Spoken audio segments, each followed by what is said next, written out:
جمعے کا دن حج کا دن ہے، سبحان اللہ، اور جمعہ عید کا دن بھی کہلاتا ہے، سبحان اللہ۔ تو پیارے بھائیو، یہ کرم کی بے شمار اللہ پاک کی مہربانی ہم گناہگاروں پر کہ اللہ پاک نے ایسے ایسے پاک دن ہمیں نصیب فرمائے ہیں کہ بندہ اپنے گناہوں کی بخشش بھی کروا سکتا ہے، بندہ اپنے رب تعالیٰ کے حضور روزی کا طلبگار ہے تو وہ روزی بھی مانگ سکتا ہے، اگر وہ شفا کا طلبگار ہے تو وہ شفا بھی مانگ سکتا ہے۔ جس کسی بھی مصیبت میں پھنسا ہوا بندہ اللہ کی پاک بارگاہ اقدس کے اندر بیٹھ جائے اور رب سے مانگنا شروع کرے تو اللہ رب العزت خالق کائنات اسے ضرور عطا فرما دیتا ہے۔ میں نے قرآن مجید فرقان حمید کی چھوٹی سی آیہ مبارکہ اس کا حصہ پڑھا، اس کا مفہوم اور ترجمہ سنے۔ اللہ تعالی ہم سب کو اس آیہ مبارکہ پہ عمل کرنے کی توفیق عنایت فرمائے۔ اللہ کریم فرماتا ہے وَقُولُوا لِلنَّاسِ حُسْنًا۔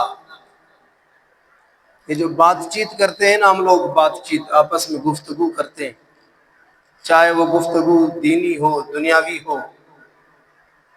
یار بیٹھ کے ہوٹلوں پہ جب گفتگو کرتے ہیں، گھروں میں رشتہ دار جب بیٹھ کے گفتگو کرتے ہیں، یا جو بھی بندہ جس طرح کی بات کرتا ہے، وہ بات کرنے کا سلیقہ اللہ پاک نے ہمیں سکھایا ہے کہ اگر بات کرو تو پھر کس طرح کرو۔ وَقُولُوا لِلنَّاسِ حُسْنًا، اے لوگوں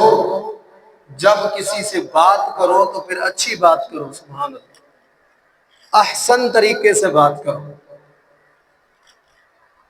بری بات نہ کرو، جب بھی بولو اچھا بولو تاکہ سننے والا بھی خوش ہو جائے اور آپ کا ضمیر بھی مطمئن رہے کہ میں نے جو بات کی وہ بری نہیں کی، میں نے جو بات کی حق کی ہے، میں نے جو بات کی ہے وہ حق کی بات، کبھی میں نے جھوٹ نہیں بولا، کبھی کسی کی دل آزاری نہیں کی، کبھی کسی کو گالم گلوچ نہیں دیا۔ تو یہ لحاظ رکھتے ہوئے گفتگو کا اگر کوئی بندہ بات کرتا ہے تو پھر وہ بڑا خوش نصیب بندہ ہے، اللہ کے پیارے بندوں میں سے شامل ہوتا ہے۔ وہ جب بھی زبان کھولتا ہے زبان کو کنٹرول میں لاتا ہے، کوئی بری بات نہیں کرتا، کوئی گندگی یعنی کسی کو نہیں گالم گلوچ نہیں دیتا، وہ کسی کا دل آزاری نہیں کرتا۔ تو میرے محبوب صلی اللہ علیہ وسلم کی حدیث پاک سنیں،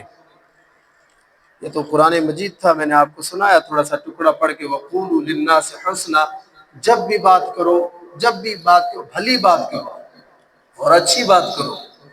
میرے محبوب علیہ السلام نے ارشاد فرمایا حسن اخلاق ایسی چیز ہے کہ بندے کو زمین سے اٹھا کر بلندیوں پر لے جاتا ہے۔ حسن اخلاق ایک ایسا مقام ہے کہ جب بندہ وہ بولتا ہے حسن اخلاق میں ڈھل جاتا ہے تو پھر وہ بندہ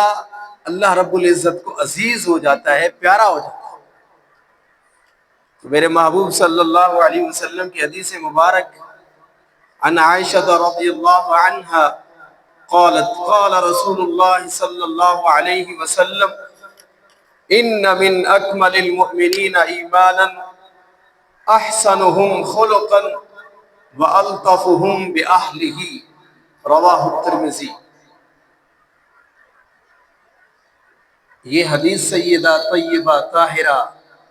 ہم سب کی ماں، مومنین کی ماں حضرت سیدہ عائشہ صدیقہ بنت صدیق رضی اللہ تعالیٰ عنہ فرماتی ہیں، روایت کرتی ہیں کہ حضور اکرم صلی اللہ علیہ وسلم نے ارشاد فرمایا مومنوں میں سے کامل ترین مومن وہ ہے۔ ذرا بات آپ غور سے سنیے، میں نے حدیث پڑھ کے میں آپ کو سنا رہا ہوں، عربی عبارت پڑھ کے، تاکہ آپ کا دھیان آ جائے کہ حضور نے جو فرمایا کہ کامل ترین مومن وہ ہے، کون ہے؟ جو بہترین اخلاق کا مالک ہے اور اپنے اہل و عیال کے ساتھ انتہائی نرم ہے۔ ایک تو وہ اخلاق والا ہے، بہت اعلیٰ اخلاق، جب بھی بولتا ہے اچھا بولتا ہے، جب بھی بولتا ہے وہ نرم مزاج طریقے سے بولتا ہے، اور دوسری بات اس کے اندر خامی، اس کے اندر بھلائی یہ ہے، اس کے اندر مطلب یہ ہے کہ وہ اپنے جب بھی اہل و عیال سے بولتا ہے، بیوی سے جب بولتا ہے تو اچھا بولتا ہے، جب اپنے بچوں سے بولتا ہے تو احسن انداز میں بولتا ہے، جب بھی بات کرتا ہے اپنے والدین سے تو پھر اپنے آپ کو جھکا لیتا ہے، ان کے سامنے ادب کے ساتھ پیش آتا ہے، اور جب بھی گھر والوں میں سے کسی سے بھی بات کرتا ہے تو گالم گلوچ نہیں کرتا، اپنے ماتھے پہ غصے